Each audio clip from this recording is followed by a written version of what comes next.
Buenas tardes, profesor Patricio Arceminda. Nosotros somos estudiantes de la Universidad Técnica Luis Vargas Torres de Esmeraldas de la Facultad de Ciencias Administrativas y Económicas. El día de hoy les vamos a exponer el módulo 1 que corresponde al título Introducción a las Finanzas Públicas. Este grupo está conformado por Bustos Caicedo Emilio, Chichán de Yaden Rodi, González Arialiana, Quintero Anchundia Heidi, Quintero Arizal Arián, Soria Marín José, Zambrano Manzada Zobeida y quien les habla, Bernal Galárraga Génesis. Funciones de la política fiscal.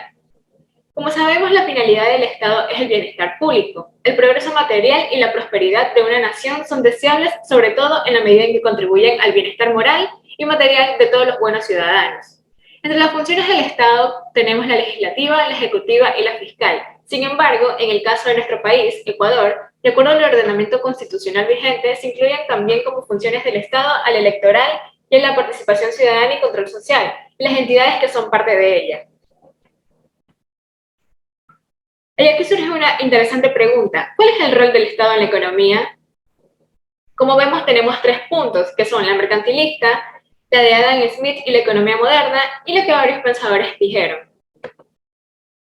La teoría mercantilista fue predominante en el siglo XVIII. De acuerdo a esta concepción, el Estado debía fomentar activamente el comercio y la industria, sobre todo con la finalidad de incentivar el comercio y una balanza comercial positiva. Adam Smith y la economía moderna, por otra parte, sostenía que la economía estaba organizada por fuerzas del mercado, como las de una mano invisible, que orientaban a los individuos a producir lo que deseaba de la mejor manera que sea posible y al mismo tiempo promover el interés común. Sin embargo, Marx defendió la intervención del Estado en el control de los medios de producción, mientras que para otros como Robert Owen, la solución no estaba ni en el Estado ni en la empresa privada, sino en la formación de pequeños grupos que cooperaran en el interés mutuo. Gran parte del siglo XX se centró en 2 temas. El primero, la propiedad privada del capital y la libre empresa. Y el segundo, el control estatal de los medios de producción. A partir de la caída del muro de Berlín, que sucedió en 1989, entraron en un proceso de transición desde un sistema centralizado de planificación a un sistema democrático y de mercado, en donde el papel del Estado se redefine y su injerencia absoluta sobre la organización económica se reduce y se reenfoca. La Gran Depresión mostró que los mercados presentaban fallas significativas y que por sí solos no eran capaces de resolver los problemas de asignación de recursos y menos aún de la provisión de bienes y servicios de manera generalizada en la población. Por lo tanto, John Maynard Keynes reveló la importancia de la intervención del Estado para estabilizar el nivel de actividad económica. De igual manera, en esa época se fortaleció la idea de que el Estado debe regular el mercado para lograr mejoras en las condiciones laborales. Por eso, actualmente está muy extendida la idea de que los mercados y las empresas privadas constituyen la clave del éxito de una economía. Esto nos quiere decir que el Estado desempeña un papel importante como complemento del mercado como mecanismos de asignación de recursos. Surgen 2 teoremas fundamentales sobre la eficiencia de los mercados competitivos. El teorema 1 nos dice que si la economía es competitiva, es eficiente en el sentido de Pareto, mientras que el segundo teorema está relacionado con la distribución del ingreso. Veamos qué nos dice el primer teorema. El criterio de Pareto es individualista en 2 sentidos. Primero, porque se ocupa del bienestar de cada persona y no del bienestar relativo entre diferentes personas, mientras que el segundo se basa en la percepción de cada individuo tiene sobre su propio bienestar. Esto se basa en el principio de soberanía del consumidor, es decir, que cada uno sabe lo que es mejor para sí mismo. Como podemos ver en el gráfico, tenemos la curva de posibilidades de utilidad. El gráfico número 1 muestra la distribución de las utilidades de 2 personas, A y B. Si la economía quiere incrementar la utilidad de A, necesariamente deberá reducir la de B. Sin embargo, afirmar que la economía es Pareto eficiente no dice nada respecto a la distribución del ingreso en dicha economía. Por ejemplo, no puedo saber si el punto H es mejor que el I. Para analizar ese punto, intervienen criterios de equidad y distribución del ingreso. Un punto como J no es óptimo de Pareto, porque se puede mejorar la situación de la persona A manteniendo la de B. Al pasar al punto J, el criterio de Pareto tampoco permite elegir entre un óptimo de Pareto como H y un punto de como J, porque al pasar de J a H mejora la situación de la persona A, pero empeora la de B, por lo que no sería una mejora en el sentido de Pareto. El Estado puede realizar una política de redistribución inicial y de ahí en adelante el mercado competitivo, a través de mecanismos de mercado descentralizados, llevará la economía a la eficiencia de Pareto. Claro está, con una distribución diferente al original. Entre las principales fallas de mercado tenemos el poder de mercado, que dice que las mercados funcionan de forma eficiente cuando existe competencia. ¿Qué nos quiere decir esto? Que cuando existen muchos agentes en el mercado y las empresas son precios aceptantes. Como segundo punto tenemos las externalidades, que es cuando la producción o el consumo de algunos bienes o actividades generan consecuencias positivas o negativas que no son aceptadas por quienes lo consumen o producen. El tercer punto tenemos los bienes públicos, que se define como bien público a un producto cuyo consumo es no rival y no excluyente. Como cuarto punto tenemos la inexistencia de mercados o mercados incompletos. Si no existe un mercado, no puede haber asignación de recursos y menos que sea eficiente. Por último, pero no menos importante, tenemos la información asimétrica, que es la situación en la cual una de las partes de la transacción tiene información que no está disponible para la otra. Las causas de la incapacidad del Estado para cumplir los objetivos son la información limitada, el control limitado de las empresas privadas, el control limitado de la burocracia y las limitaciones de los procesos políticos. Principales funciones del Estado. Como primero tenemos la asignación, que es cuando el Estado interviene sobre la forma en que la economía asigna los recursos entre bienes privados y bienes públicos. Como segundo punto tenemos la estabilización, que consiste en que la economía se mantenga en el nivel de pleno empleo con precios estables y una tasa apropiada de crecimiento económico. Y por último tenemos la distribución, que es la forma en que los bienes producidos se distribuyen entre sus miembros. Las tareas a cumplir del Estado son establecer normas e instituciones que hagan cumplir los contratos y protejan los derechos de propiedad. 2. Suministrar bienes públicos y abordar los casos obvios de externalidades que no pueden resolverse mediante negociaciones entre los involucrados, complementando así el mercado cuando éste falle. 3. Promover la estabilidad macroeconómica y, por último, promover una distribución del ingreso congruente con la opinión mayoritaria de la sociedad. Para el cumplimiento de sus funciones, el Estado necesita obtener recursos. Una alternativa eficiente es que los obtenga mediante la aplicación de impuestos, de forma que la gestión del Estado hace necesario un sistema tributario eficiente. Muchas gracias. Buenas tardes, continuando con el tema tenemos lo que es el esquema de organización del Estado, descentralización, autonomía y asignación de competencias entre diferentes niveles de gobierno. Nos dice que para estudiar el sector público es importante analizar cómo se encuentra organizado. Se define al gobierno por las funciones que cumple, básicamente prestar bienes y servicios fuera del mercado para el consumo colectivo y transferir el ingreso. Bien, recordemos que estas actividades se financian principalmente con los gravames obligatorios, es decir, con el impuesto. ¿Y qué son los impuestos? Son contribuciones de carácter obligatorio que hacen las personas, la cual pues estos impuestos fortalecen un poco lo que es la economía de los países. Nos dice que el sector público ecuatoriano dentro de las funciones ejecutivas se encuentra tanto los organismos financieros públicos, en este caso tenemos el Banco Central del Ecuador, el Banco del IES o BIES, la Corporación Financiera, el Banco Nacional de Fomento, el Banco del Estado, el Instituto Ecuatoriano de Crédito Educativo y Becas. Y como instituciones adscritas a la presidencia tenemos la Secretaría Nacional de Planificación y Desarrollo, la Secretaría Nacional de Agua, la Secretaría Nacional de Migrantes, la Secretaría de Pueblo, la Secretaría Nacional de Transparencia. Y en cuanto a lo que son los 7 ministerios coordinales, en este caso abarca los sectores estratégicos, entra también aquí lo que es la producción, la política económica, el desarrollo social, patrimonio, política y seguridad.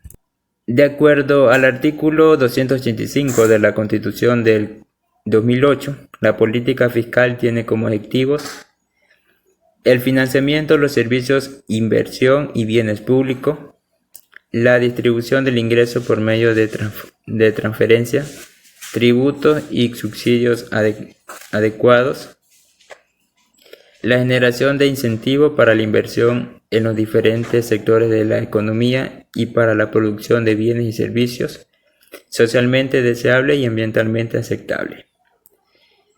En este caso, el sector público en el país se encuentra comprendido en 2 partes fundamentales, las cuales son el sector público no financiero y el sector público financiero. En este caso hablemos un poco de lo que es el sector público no financiero, El sector público no financiero comprende a todos los niveles de gobierno, en este caso lo que es el gobierno central, las entidades autónomas descentralizadas, el gobierno autónomo descentralizado y las empresas públicas.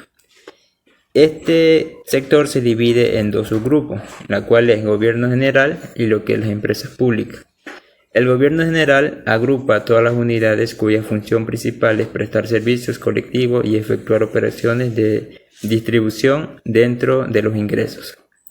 Y las empresas, pues, estas son unidades constituidas en sociedades de capital de propiedad del gobierno. Es decir, son entidades construidas propiamente por los gobiernos. Y el sector público financiero, pues, comprende a todas las unidades que se dedican a emitir pasivos y adquirir activos financieros en el mercado, que reciben, pues, depósito a la vista, a plazos o de ahorro. En este caso tenemos un gráfico de operaciones del sistema público no financiero, millones de dólares y porcentaje del PIB, entre lo que es entre enero y diciembre de los años 2007, 2008, 2009 y 2010. Y nos dice que para analizar las diferentes divisiones del Estado ecuatoriano, es importante señalar que existen diferentes conceptuales entre descentralización y autonomía. Nos dice que la autonomía local se entiende como el derecho y la capacidad efectiva de las entidades locales de ordenar una parte importante de los asuntos públicos. Y en cuanto a lo que es la descentralización, pues esta se basa, pues, en transferir competencias. Bueno, esta busca transferir competencias y recursos económicos hacia los gobiernos locales y provinciales como sujetos centrales de lo que del proceso, ¿no? Por otro lado, pues, para analizar también nos dice que para analizar los GA es importante mencionar que en el país existen 221 municipios y 23 consejos provinciales, pero en este caso la Constitución tiene vigente establecidos cinco niveles de gobiernos autónomos y descentralizados, y en este caso abarca lo que es el Consejo Regional, los consejos provinciales, los consejos metropolitanos, el Consejo Municipal y la Junta Parroquial Rural. Continuando tenemos el gasto público, bienes públicos, externalidades, retribución, análisis, costo y beneficio. El gasto público es una de las formas de intervención estatal diseñada para contrarrestar las fallas del mercado y lograr una distribución equitativa de los recursos. Es utilizado como una herramienta de política macroeconómica, aun cuando tiene consideraciones microeconómicas. El gasto público puede agruparse en 4 grandes categorías, las cuales son gasto de consumo, gasto de capital o inversión, transferencia al sector privado y interés sobre la deuda pública. Bien, el gasto de consumo, pues, incluye las compras de bienes y servicios por parte del Estado, así como los sueldos y salarios de los empleados públicos. El gasto de capital, pues, o inversión incluye los gastos de capital, tales como la construcción de carreteras, etc. La transferencia al sector privado, pues, incluye las pensiones de retiro, seguro de desempleo y otros beneficios. Y el interés sobre la deuda pública, pues, comprende el pago por la utilización de los valores de capital correspondientes a la deuda del Estado, tanto interna como externa. Aquí tenemos un gráfico de los gastos del sistema público no financiero, millones de dólares y tasa de crecimiento base de vengado entre lo que los meses de enero y diciembre del año 2008, 2009 y 2010. En cuanto al país, el gasto corriente representa alrededor del 70% del gasto total en lo que es el año 2010, mientras que el gasto de capital, pues, alcanza un 30% restante. Pero en este caso es importante anotar que el crecimiento de los gastos corrientes del 2010 fue, pues, de un total de 22.4, como lo señala ahí en el gráfico que tenemos.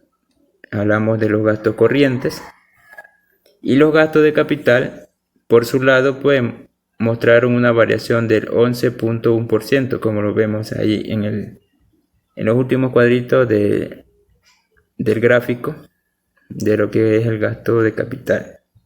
Tenemos la composición de los gastos corrientes del sistema público no financiero, millones de dólares, base de vengado entre enero y diciembre de los años 2007, 2008, 2009 y 2010. En cuanto a los gastos del GAT, el siguiente cuadro pues nos muestra que, al igual que el sistema público no financiero, pues el gasto corriente es más representativo con el 57.6% del gasto total durante el año 2010, mientras que el gasto de capital alcanzó un 42.4%, y dentro del cual pues el gasto corriente, los sueldos y salarios, más la compra de bienes y servicios constituyen pues los rubros más importantes en su orden, con un 41.9% y 38.5% en total. En cuanto al comportamiento en el año 2010, pues con relación al 2009, como lo vemos ahí en el gráfico, el gasto corriente pues se incrementó de 24.6% y el de capital pues un 18.6% en lo que fue en el año 2009 y 2010, como lo vemos ahí en el gráfico. Bien, tenemos el gasto de los gobiernos autónomos descentralizados. Tenemos las transacciones y los periodos. En periodo tenemos 2007, 2008, 2009 y 2010. Y como vemos, pues en cada periodo, en cada año, ha incrementado los gastos. Como gasto, en el 2007 teníamos 1.910,80 y vemos que en 2008 incrementó, al igual que en 2009 y el 2010. Así en todos los gastos, como en los gastos corrientes, también incrementó. Los sueldos y salarios también incrementaron. Las compras de bienes y servicios incrementaron igual. Pero vemos que en los pagos de intereses solo incrementó en el año 2008. Lo que fue el 2009, 2010 bajaron. En 2009 estábamos en 9.4, mientras que en 2010 llegó a 4.50. En las transferencias corrientes también pues hubo un incremento. El gasto de capital también incrementó. La formación bruta de capital igual. La política del gasto público es muy importante en la economía por su papel en el impulso de la demanda agregada, en la medida en la que existe.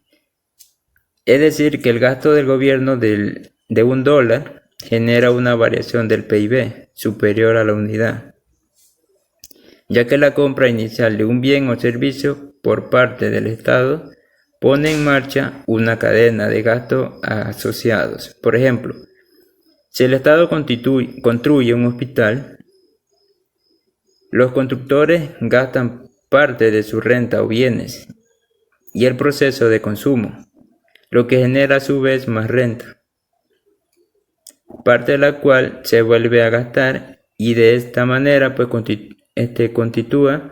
continúa el proceso de expansión de la demanda agregada que genera pues estos constructores.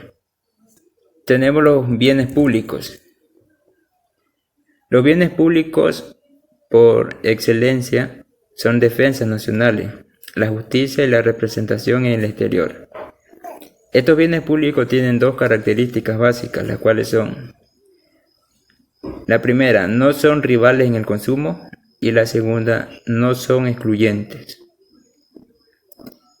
En este tipo de bienes el mercado no funciona para relevar las preferencias de los consumidores. Por ejemplo, si el costo de la defensa nacional se dividiera en las personas que manifiestan necesitarlo, es posible que muchos dijeran que no lo van a necesitar simplemente por el hecho de no utilizarlo. Pues, muchas gracias. Buenas tardes, profesor. Le habla el estudiante Augusto Caicedo Emilio de la carrera de Contabilidad y Auditoría, cuarto ciclo. Voy a hablarles sobre lo que son los bienes públicos. Los bienes públicos son aquellos bienes proveídos por el Estado a cualquier nivel en todos los organismos que forman parte del sector público. Se caracterizan por no ser rivales en el consumo y no ser excluyentes. Y el Estado utiliza su poder coercitivo para obligar a los ciudadanos a contribuir con el financiamiento de este tipo de bienes, a través de los impuestos y el uso de recursos asociados al Estado. Como segundo tema tenemos lo que son las externalidades, que son aquellas actividades que afectan a otros sin que estos sean multados o sean compensados. Se caracterizan por la inexistencia de un mercado que solucione el problema, pueden ser positivas o negativas, pueden ser producidas por los consumidores o las empresas y pueden ser de ámbito público o privado.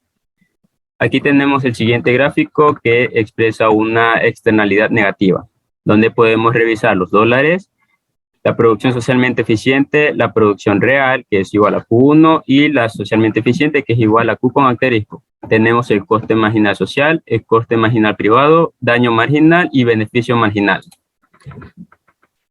Ahora, lo que podemos concluir de los gráficos del gráfico pasado es que representa las características de una externalidad negativa en el caso de contaminación y observamos un beneficio marginal decreciente que es superado por el daño marginal, por el coste marginal privado y por el coste marginal social, que presentan una recta creciente. Mientras que el nivel de producción presentado en Q asterisco, que representa la producción socialmente eficiente, y Q1, que representa la producción real. Entonces, se observa que el nivel de producción que maximiza el beneficio de la empresa es igual a Q1, el cual se observa que su beneficio marginal es igual a su coste marginal privado. Entonces, podemos concluir que la empresa producirá toda la cantidad de bienes en las que su beneficio marginal supera su costo marginal y se abstendrá de producir aquellas cuyo coste marginal privado sea superior a su beneficio marginal. El gráfico número 6 nos presenta unas ganancias y pérdidas asociadas a la producción socialmente eficiente, donde tenemos los dólares, Q1 y Q asterisco, el coste marginal privado, etc. Entonces, podemos concluir que ese gráfico explica las consecuencias que la empresa se viera forzada a reducir su producción en el caso de que otra empresa llegara a producir bienes del mismo tipo, con lo cual la empresa perdería producción, pero ganaría bienestar más el área ubicada en CDHG. Si es estimado que ambas empresas trabajan mediante los mismos términos monetarios, el paso de Q1 a Q asterisco genera una ganancia neta igual al triángulo de HG.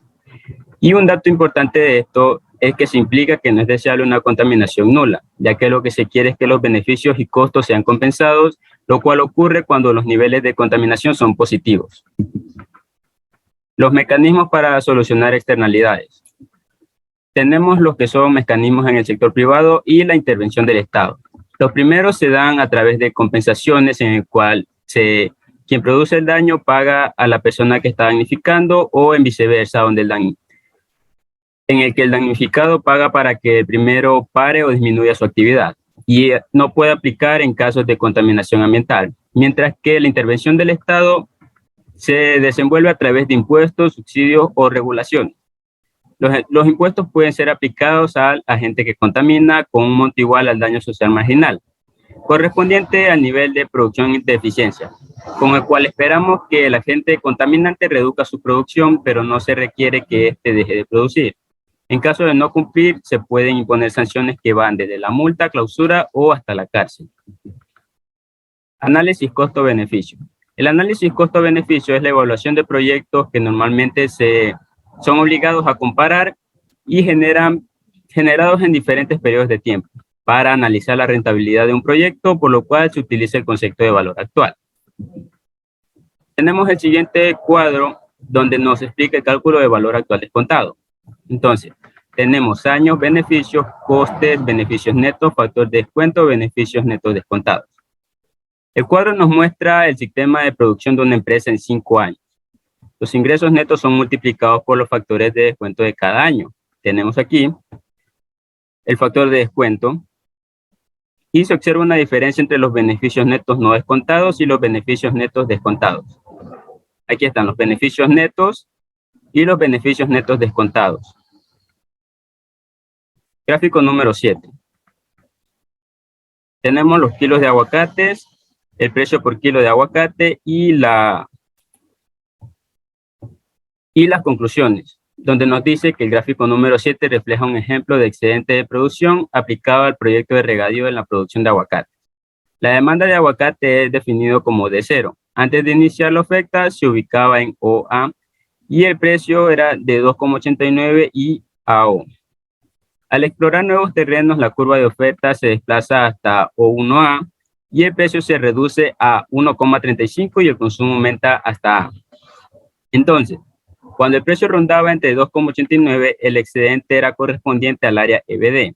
A raíz del nuevo proyecto, el precio se rebajó, por lo que el excedente corresponde al área SG, es decir, al área BCDG.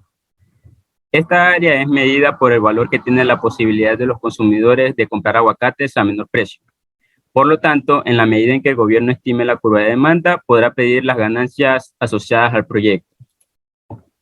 En el caso de que el bien generado no tenga mercado, se puede estimar la disposición a pagar el individuo a través de los tres valores siguientes: el valor del tiempo, la valoración de la vida y la valoración de los recursos naturales. Muchas gracias. Buenos días, mi nombre es Intriga Guanchundia. Voy a hablar sobre el tema de los ingresos del Estado, en sí sobre los ingresos tributarios y los no tributarios. Los ingresos tributarios son ingresos que el Estado obtiene a través de pagos que realizan los ciudadanos obligatoriamente. Tenemos los impuestos, las tasas y las contribuciones. Los impuestos, tenemos impuestos directos e indirectos. Los directos son cuando el Estado cobra a la ciudadanía de acuerdo a su patrimonio. Entre más patrimonio tengan, más porcentaje de interés van a pagar. Los indirectos son los impuestos que todos los ciudadanos pagamos por igual, por ejemplo, el IVA o el impuesto a la renta. Las tasas son cuando los ciudadanos pagamos cierto porcentaje de interés por recibir un bien o un servicio, como por ejemplo los servicios básicos que ofrece el gobierno: el agua, la luz, la energía eléctrica. Y las contribuciones son pagos que los ciudadanos realizan para obtener una obra o un servicio en su comunidad, puede ser en general o individual. Los impuestos no tributarios ya son ingresos obtenidos por la venta de bienes, prestaciones de servicios, multas, explotación o producción. Se dividen en originario, empréstito y emisión de moneda. Los originarios son recursos obtenidos del gobierno de su patrimonio o de sus bienes. Los empréstitos son pequeñas deudas, son pequeños préstamos que realizan en diferentes entidades, el gobierno realiza en diferentes entidades, dividiendo la deuda en pequeñas participaciones. La emisión de moneda, el gobierno genera moneda para obtener ganancias en el momento en donde hay demanda para no generar inflación. También encontramos los principios básicos de la tributación, la legalidad.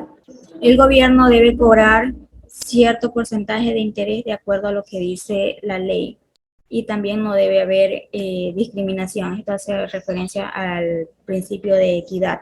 La transparencia, el gobierno siempre debe informar a los ciudadanos qué se realiza con sus impuestos, con los pagos que ellos realizan al gobierno. La suficiencia es que el Estado debe generar suficientes recursos para financiar las obras que necesita el país. Gracias. Bien, el financiamiento. Las transacciones relativas al financiamiento tienen por objetivo describir ya sean las fuentes de fondos obtenidos para financiar un déficit o alternativamente utilizando los fondos disponibles de los productos de un superávit, con el propósito de medir el efecto que en la economía tienen por las operaciones realizadas y financiadas por lo que son los niveles de gobierno. El financiamiento en total, por definición, es igual a lo que son las cuantías de un déficit o un superávit, con signo negativo. El financiamiento, en pocas palabras, se lo puede representar como las variaciones que tienen las obligaciones del gobierno, la liquidez para cubrir la diferencia entre los gastos y los usos, el ingreso, transferencias y el desembolso de préstamos. Son los ciclos económicos y políticas de tipos de los ciclos, relevancia de la política fiscal. Bien, ahora tenemos que por definición los ciclos económicos son las formas de fluctuación que se encuentran en las actividades económicas agregadas a las naciones que organizan su trabajo principalmente en las empresas. Un ciclo consiste en las expansiones que ocurren al mismo tiempo en múltiples actividades económicas y seguido de las recessiones, contracciones y repercusiones igualmente generalizadas. Esto presenta la expansión de un ciclo. En esta secuencia de cambios ocurre por no prioridades en duraciones de ciclos que varían desde un año de 10 a 12 años que se ven los mayores cambios. Bien, ahora tenemos los ciclos económicos, son fluctuaciones que se encuentran en las actividades económicas, el productos y ejemplos y empleos según las tendencias, bien sea a largo plazo o a corto plazo. El impacto de la política fiscal en los ciclos económicos. La política fiscal puede ayudar a la estabilidad de la economía en funciones en los tipos de shock que hayan afectado. En caso del shock temporal o transitorio, podemos decir que no afectan las tendencias a largo plazo y pueden seguir constantes. Y en los shocks permanentes tenemos que las tendencias de crecimiento de largo plazo cambian, como lo vemos en el gráfico de ciclos económicos, donde tenemos las variaciones que se dan en las subidas y bajadas de cada uno de los cambios. Saludos, ingeniero Patricio Arce, mi nombre es Obeya Zambrano, curso el cuarto semestre de Contabilidad y Auditoría y el tema a exponer es el Sistema de Administración Financiera. Introducción. El Sistema Nacional de Finanzas Públicas, SINFIP, comprende el conjunto de normas, políticas, instrumentos, procesos y operaciones que las entidades y el organismo del sector público deben realizar con el objeto de gestionar en forma programada los ingresos, gastos y financiamientos públicos, con sujeción al Plan Nacional de Desarrollo y a las políticas públicas. Componentes del SINFIP: política y programación fiscal, ingresos, presupuesto, endeudamiento público, contabilidad gubernamental y tesorería. Objetivos de la administración pública: realizar la gestión de los recursos públicos, contribuir a que la gestión operativa se ejecute de una forma más económica y eficiente posible, asegurar la absoluta transparencia de las cuentas públicas, generar información oportuna y confiable, implementar un sistema de rendición de cuentas, interrelacionar los sistemas de la administración financiera con los de control interno y externo. Objetivos sustentables en la administración financiera pública. Se dividen en económicos, sociales y políticos. Objetivos económicos sustentables corto plazo, vía para la instrumentación de la política fiscal, política económica. Largo plazo, vía para la instrumentación del plan del buen vivir. Objetivos sociales sustentables, corto plazo, atacar a la extrema pobreza o enfrentar crisis económicas, eventos no esperados. Largo plazo sería inclusión social, aumento del bienestar económico y desarrollo de capacidades. Objetivos políticos sustentables. Corto plazo, legitimidad del ejercicio de gobierno, gobernabilidad. Largo plazo, legitimidad de las instituciones públicas, Estado. Gestión presupuestaria, presupuesto, estructura, clasificaciones, indicadores y evaluación. El presupuesto o presupuestación es un proceso que obedece a una lógica de plazo, en el cual la regla es una toma de decisiones óptimas. El sistema de presupuesto cumple un doble papel. Sistema que integra en la administración financiera pública, ejecución de políticas y planes a corto y mediano plazo. El presupuesto está en una balanza de lo que son los gastos y los ingresos. Presupuesto General del Estado. Es un instrumento para la determinación y gestión de los ingresos y egresos de todas las entidades del Estado. Estos no se consideran parte del presupuesto general del Estado a los ingresos y egresos pertenecientes a la seguridad social, la banca pública y las empresas públicas y los gobiernos autónomos descentralizados. Como dije, el presupuesto general del Estado se divide en ingresos y gastos. Ingresos también se dividen en permanentes y no permanentes. Los permanentes son los recursos públicos que el Estado recibe de manera continua, periódica y previsible, mientras que los no permanentes son aquellos que reciben de manera temporal por una situación específica, excepcional o extraordinaria. Los gastos fiscales también se dividen en permanentes y no permanentes. En los permanentes hay recursos públicos que el Estado efectúa con carácter operativo y permiten la provisión continua de bienes y servicios, mientras los no permanentes son los que se efectúan con carácter temporal por una situación específica que no requiere repetición permanente. Normas técnicas del presupuesto: universalidad, unidad, programación, equilibrio y estabilidad, plurianualidad, eficiencia, eficacia, transparencia, flexibilidad, especificación. La universalidad, es decir, donde contendrá la totalidad de los ingresos y los gastos. Unidad sería el conjunto de ingresos y gastos bajo un presupuesto estandarizado. Programación, en este caso quiere decir las asignaciones que deben responder a los requerimientos de los recursos para así conseguir las metas y los objetivos. Equilibrio y estabilidad. El presupuesto será consistente mediante las metas anuales del déficit superávit fiscal. La plurianualidad. En este caso, el presupuesto anual se elabora en el marco plurianual, coherente con las metas fiscales. Eficiencia. Cuando hablamos de eficiencia, es la utilización de los recursos del presupuesto, será un término de producción de bienes y servicios. En este caso, el costo debe ser menor para la determinación del presupuesto. Eficacia. El presupuesto contribuirá a la consecución de las metas y resultados. Transparencia. Esto nos quiere decir que el presupuesto se expondrá con claridad de forma entendible para lo que es la organización del Estado y la sociedad, con informes públicos sobre los resultados de la ejecución del presupuesto. Flexibilidad. En este caso, el presupuesto será flexible para posibles modificaciones. Por último, la especificación. El presupuesto expondrá la fuente de los ingresos y la finalidad específica de designación, para no gastar más allá de lo que se ha presupuestado o se ha asignado. 6 fases del ciclo presupuestario: programación presupuestaria, formulación presupuestaria, aprobación, ejecución presupuestaria, evaluación y seguimiento presupuestario, clausura y liquidación. La programación se define el programa y demás actividades a ser incorporadas en el presupuesto. Formulación. Se elabora las proformas que expresan los resultados de la programación presupuestaria bajo una presentación estandarizada según los catálogos y clasificadores presupuestarios. Aprobación. De la forma enviada por Ejecutivo por parte de la Asamblea Nacional. Ejecución. Comprende el conjunto de acciones para la utilización del talento humano, los recursos materiales y financieros para obtener los bienes, servicios y obras en cantidad y calidad. Evaluación y seguimiento. Se realiza la medición de los resultados físicos y financieros, los efectos producidos, el análisis y las variaciones observadas, con la determinación de su causa y la recomendación de medidas correctivas. Por último, clausura y liquidación. Los presupuestos anuales del sector público se clausurarán el 31 de diciembre de cada año. Como podemos ver, hasta un gráfico de las etapas del ciclo presupuestario. En este se ve la relación de las 4 fases principales, donde la programación se incluye en la formulación y se muestra, en este caso, la clausura y la liquidación. Etapas: sistema de evaluación y control de gestión. Formulación. En este caso es la elaboración del proyecto de ley del sector público del próximo periodo, a través de la estimación de ingresos y gastos de cada programa presupuestario de todas las instituciones que conforman al gobierno central. En la discusión o aprobación, en este se da la instancia de análisis y documentación del proyecto de ley del presupuestario del sector público que se realiza en el Honorable Congreso Nacional.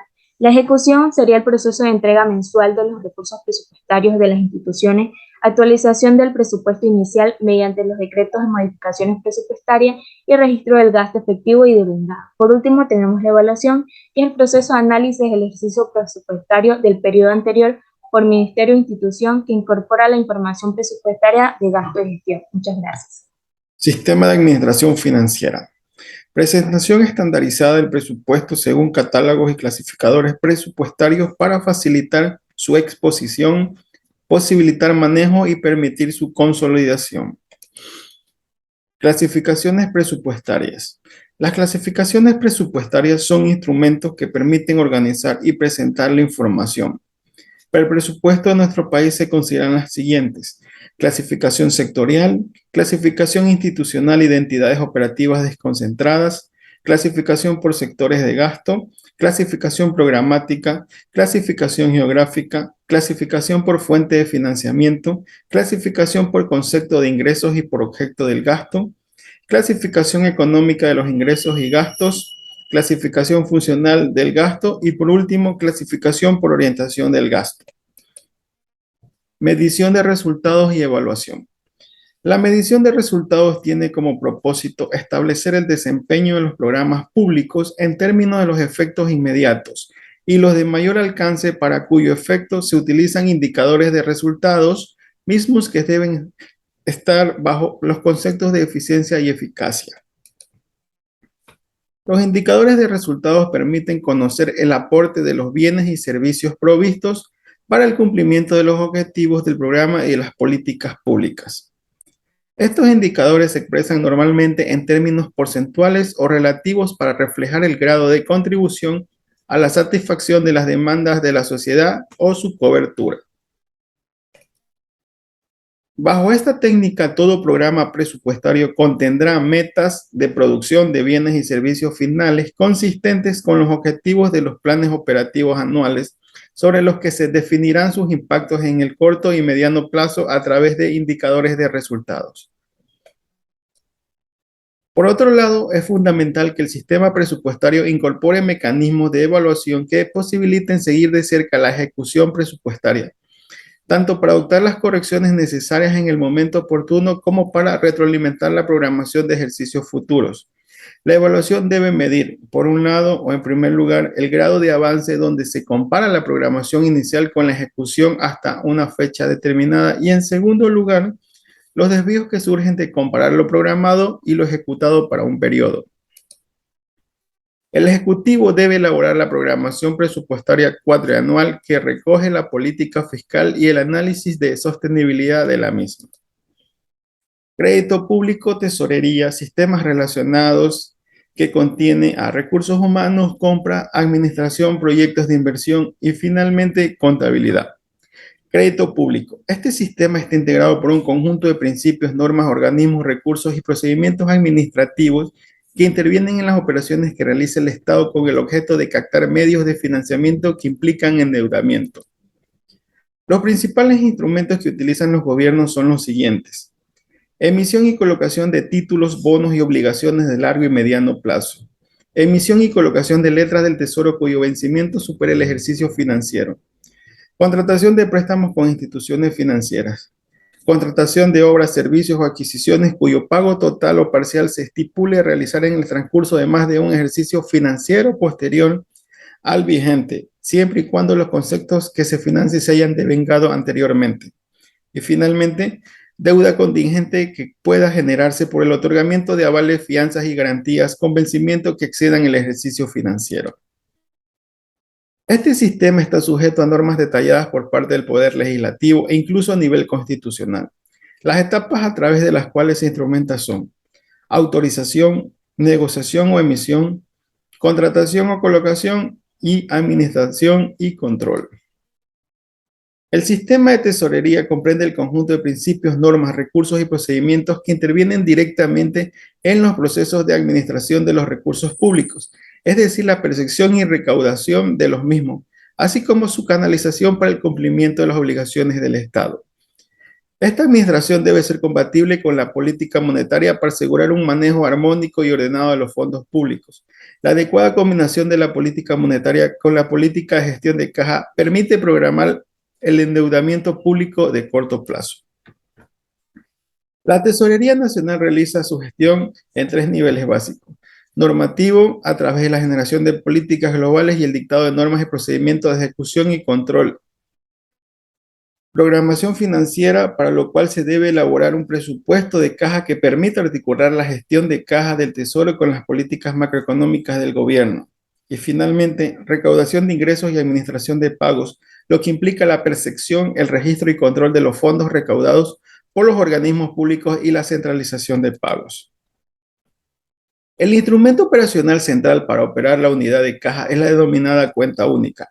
El concepto general de cuenta única se basa fundamentalmente en el mantenimiento de una sola cuenta corriente en el agente financiero que se elija, denominada cuenta única del Tesoro, operada exclusivamente por el Tesoro Nacional. En ella se deben ingresar todos los recursos recaudados, ya sean de libre disponibilidad o de afectación específica, así como los créditos externos, excluyéndose solamente los recursos que por normas legales se deben mantener en bancos privados. Por otra parte, a través de la cuenta única deben ser realizados todos los pagos de las obligaciones de los organismos públicos. Esto no significa que en la Tesorería Nacional se deban centralizar las decisiones sobre los pagos a realizar, sino que actúe como responsable de efectivizar los pagos y llevar a cabo la gestión financiera. El sistema de recursos humanos es el conjunto de principios, normas, organismos, recursos y procedimientos que permiten la administración del personal con que cuentan los organismos públicos para llevar a cabo su gestión. Comprende las normas y disposiciones sobre remuneraciones y condiciones de trabajo, la estructura organizativa y cargos del sector público, la política salarial y los legados individuales de los agentes y el liquidador de haberes. El sistema de compras y contrataciones está constituido por el conjunto de principios, normas, organismos, recursos y procedimientos que, mediante su operación, permiten al Estado obtener los bienes y servicios que necesitan para la gestión de las organizaciones. Este sistema abarca el proceso que va desde la contratación de bienes y servicios, pasa por el almacenamiento y culmina con la distribución y aplicación de los mismos a través de los procesos productivos. El esquema general del sistema debe contemplar la formulación de políticas generales, el dictado de normas y procedimientos comunes a todos los organismos y la descentralización operativa de la gestión de adquisición, almacenamiento y suministro.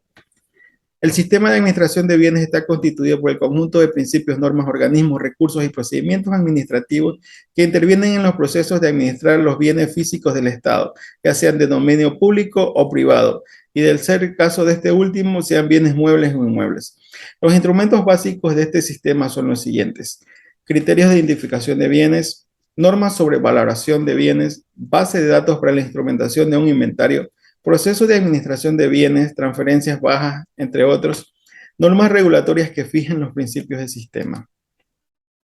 El sistema de contabilidad corresponde al conjunto de principios, normas, recursos y procedimientos técnicos utilizados para procesar, evaluar y exponer los hechos económicos que afectan o pueden afectar el patrimonio de las diferentes organizaciones del Estado. La contabilidad gubernamental opera con un sistema común, único y uniforme, integrador de los registros presupuestarios, económicos, financieros y patrimoniales, orientado a determinar los costos de las operaciones. Sostenibilidad de las finanzas públicas. Cuando el Estado presenta déficit fiscal, se debe endeudar para pagar la diferencia entre sus ingresos y gastos.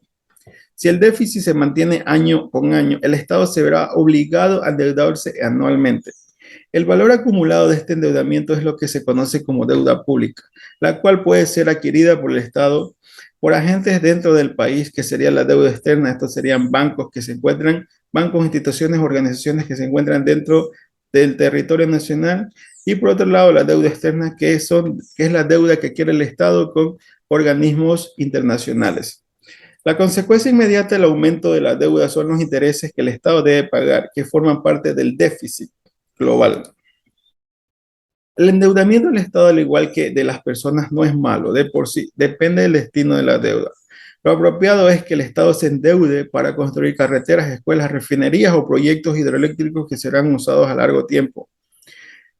En consecuencia, endeudarse para realizar proyectos que no se acabarán o que nunca se iniciaron, o para pagar los sueldos y salarios de empleados públicos actuales, es un problema. Financiar los gastos del gobierno vía deuda, en lugar de buscar un incremento de los ingresos, aumentando los impuestos, por ejemplo, genera un mayor consumo en el corto plazo, ya que la renta disponible es mayor. La definición de sostenibilidad fiscal se deriva de la restricción intertemporal del sector público y está relacionado con la dinámica de la deuda pública. En la práctica se dice que la situación fiscal no es sostenible si la política fiscal da lugar a un incremento persistente y acelerado de la relación deuda pública-Producto Interno Bruto, ya que los mercados financieros cambiarán sus expectativas al advertir que la política fiscal que se lleva a cabo no es creíble. Para evaluar la solvencia se debe considerar tanto los ingresos y gastos presentes como futuros. Entre los aspectos técnicos, pues estos los detallaremos en una siguiente intervención, ya que tienen que ver con fórmulas y datos matemáticos para calcular los diversos movimientos que se tienen dentro de la economía y el financiamiento del Estado. Muchas gracias. El marco constitucional legal vigente. Clasificaciones, número, tipo, año. Como numeral 1 tenemos constituciones para gobiernos regionales, año 2008. Como numeral 2 tenemos constitución para gestión de zonas provinciales, año 16 de julio de 2009. Como numeral 3 tenemos Código Orgánico de Planificación y Finanzas Públicas, año 2012. Como numeral 4 y último tenemos planificación, año 2006.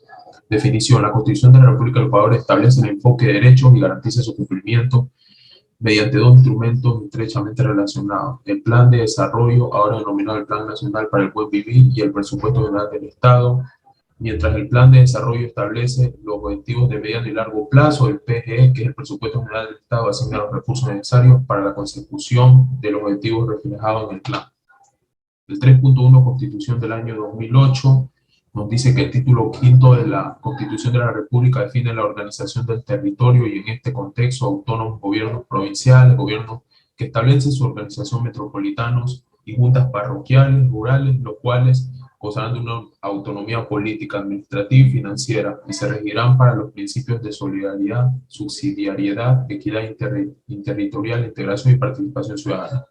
Por otra parte, también fija el régimen de competencia de todos ellos. Asimismo, establece que las asignaciones anuales del lugar serán predecibles. Aquí, como podemos ver, vemos a indígenas que tratan de hacer validar o respetar, valorizar su cultura, que son asambleístas, y también proclamaciones. No olvidemos que también hablan de las transferencias de cuentas únicas del Tesoro Nacional a las cuentas de gobiernos de autónomos descentralizados. El 3.2, Código Orgánico de Ordenamiento Territorial, nos dice que promueve la conformación de regiones como agrupaciones de 2 o más provincias con superficies mayores a 20 kilómetros cuadrados, con continuidad territorial y una población mayor del total nacional, y con una afinidad histórica y cultural.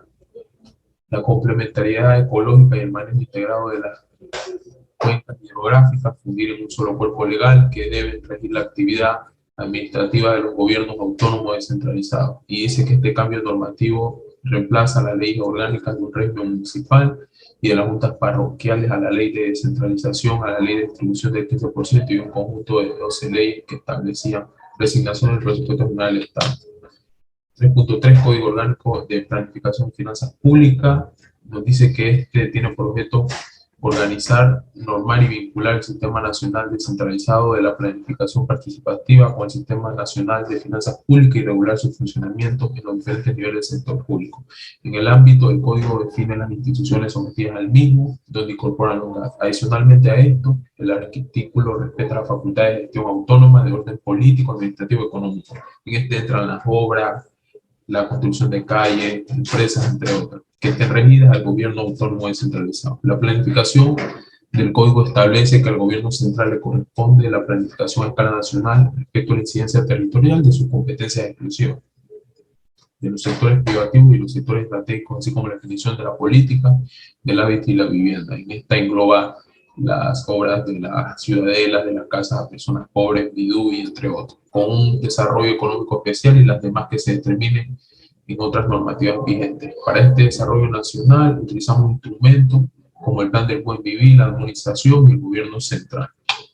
Ordenamiento territorial. Entre estos englobamos los montos a distribuir que dependerán de tamaño de población, densidad de población con más recursos para las zonas de menor densidad, necesidades básicas insatisfechas jerarquizadas, logros en el mejoramiento en los niveles de vida aplicables a partir del tercer año, medida de disminución del NBI, capacidad fiscal, es decir, generar recursos propios, esfuerzo administrativo del 50% en función a la capacidad de cobertura de los ingresos permanentes mayores del 50%, cumplimiento de las metas del Plan Nacional de Desarrollo y del Plan de Desarrollo del Gobierno Autónomo descentralizado sobre la base de un índice de cumplimiento.